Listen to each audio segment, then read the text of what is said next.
राष्ट्रवादी शरद पवार गटाचे नेते रोहित पवार आपल्यासोबत आहेत. खरं तर आज सकाळी त्यांनी चाकण येथील जो दौरा आहे तो केलेला आहे. या संदर्भात बोलण्यासाठी आपल्यासोबत रोहित पवार आहेत.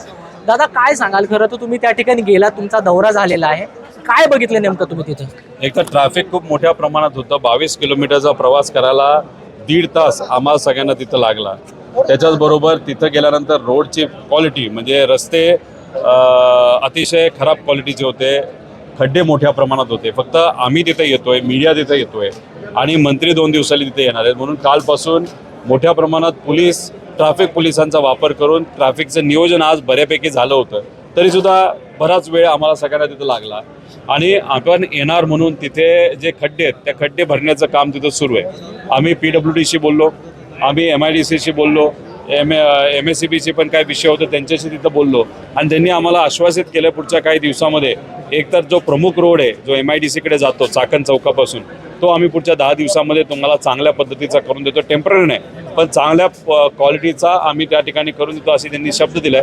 तर अशा पद्धती चर्चाने आम्हाला असंही कळतंय पुढच्या 3 दिवसामध्ये आदरणीय पवार साहेब ज्यांच्या मुख्यमंत्री असतानाच्या काळामध्ये ह्या सगळ्या MIDC आलेल्या ते स्वतः तिथं या सगळ्या व्यावसायिकांना भेटतील असं सांगितलेलं आहे. उद्योग मंत्र्यांचं तुम्ही विधान ऐकलं असेल की ज्या 20 कंपन्या आहेत, ज्या लघु उद्योग आहेत त्या बाहेर जाणार नाहीत, हे केवळ अफवा आहेत असं त्यांचं म्हणणं आहे.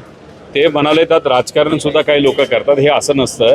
तुम्ही याच्या आधी बघितलं की कंपन्या तिथं प्रेस कॉन्फरन्स घेत आहेत, मीडियाला सांगतायत की आम्ही जाण्याचा विचार करतोय, आम्ही दुसऱ्या MIDCमध्ये त्या ठिकाणी आता बोललेलो आहोत, आम्ही तिथं स्थलांतर होणार आहोत. एवढं धाडस सहसा कंपनीवाले करत नसतात. कंपनीला ही का वेळ आली याचा विचार केला पाहिजे. MIDCने त्यांना फोन केला आणि म्हणाले 20 लोकांची यादी द्या. MIDCने खरं तर बोलायला पाहिजे होतं की काय अडचणी आम्ही समजून घेतो ते सोडवतो. पण सगळेच जर धमक्या द्यायला लागले तर मग इथं व्यावसायिक कसे राहणार आहेत?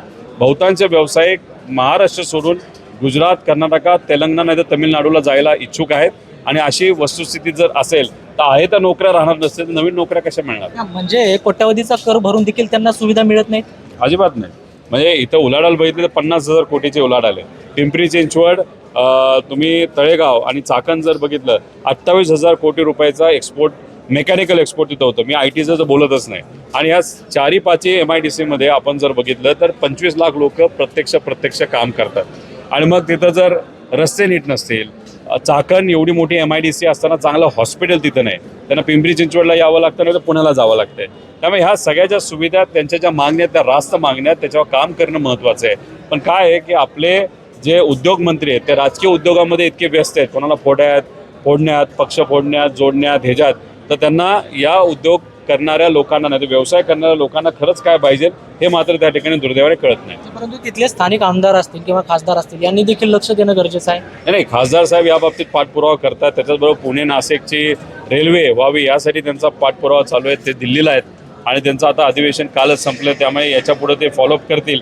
आमदार पण काही दिवसांपूर्वी बैठक तिथे घेतली होती चाकणच्या आमदारांनी असं आम्हाला तिथं कळलेलं आहे. आणि आम्ही एखादा मुद्दा आमच्याकडे जेव्हा येतो तेव्हा आम्ही राजकीय भूमिका न घेता तिथे जाणं आमच्यासाठी महत्त्वाचं असतं. त्यामुळे आम्हाला जेव्हा कळालं ही वस्तुस्थिती आहे आम्ही लगेच तिथे गेलो, आज भेटलो आणि 2-3 दिवसामध्ये आदरणीय पवार साहेब सुद्धा व्हिजिट करतील.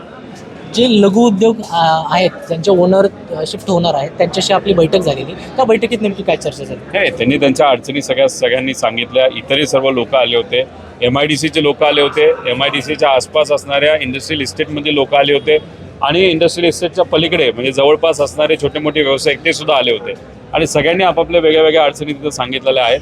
त्या अडचणी आम्ही आता समजून घेतलेल्या. आम्ही त्या बाबतीतलं पत्र मुख्यमंत्र्याला आणि उद्योग मंत्र्यांना देऊ आणि आदरणीय पवार साहेबांना अपडेट करून पवार साहेब स्वतः 3-4 दिवसांनी येतील तेव्हा त्यांना हे विषय कळणारच आहे. परंतु आताही त्यांच्या समस्या सोडवल्या गेल्या नाहीत, तर रोहित पवारांचं पुढचं पाऊल काय असणार? बघा, आता आज आम्ही तिथे गेलो, आता परत 15 दिवसानंतर खरंच आम्हाला जे काही अधिकाऱ्यांनी सांगितलं आम्ही हे करू ते करू, ते कामं झालीत का हे आम्ही तिथं बघू. आणि तिसरं ऑप्शन आंदोलन.